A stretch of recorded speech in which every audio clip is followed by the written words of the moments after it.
Duizenden malen per dag stopt er ergens in Nederland wel een tram, zoals hier in Amsterdam.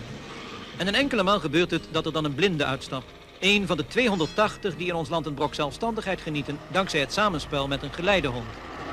Als je dus met de hond op stap gaat, dan moet je er dus altijd goed om denken dat je het niet alleen kunt doen en dat de hond het ook niet alleen kunt doen, maar je moet het echt samen doen, samenwerken en dan komen de beste resultaten eruit. Alle honden die worden opgeleid op de school van het Koninklijk Nederlands Geleidehondenfonds in Amsterdam zijn teven. Die zijn veelal niet zo agressief en worden minder gauw afgeleid door de andere seksen dan reuien. Astra, rechts. Goed zo, keurig. Netjes. Vooraan maar. De school beschikt over een verkeerstuin waarin de hond eerst door een ziende instructeur vertrouwd wordt gemaakt met de meest voorkomende verkeerssituaties. Oversteken doet hij pas op bevel van de baas. Want hoe flink de hond ook mag lijken, het is altijd de blinde die de leiding van het tweetal heeft.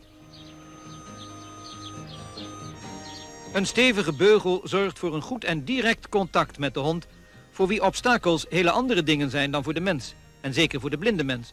Hij leert dan ook daarmee rekening te houden. Astra, foei, dat mag niet.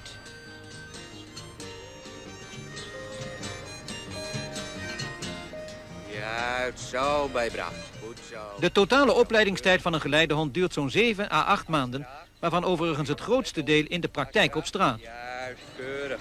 Goed zo, zo is ze braaf. Een ongetrainde hond vliegt vaak uitgelaten een trap op. De getrainde daarentegen heeft geleerd haar nieuwsgierigheid te beheersen. Zij volgt en geleidt haar baas. In dit geval is dat de blinde trainer die de hond de laatste praktijklessen geeft voordat hij wordt overgedragen aan een blinde. En die ook met het dier de straat opgaat in het drukke verkeer.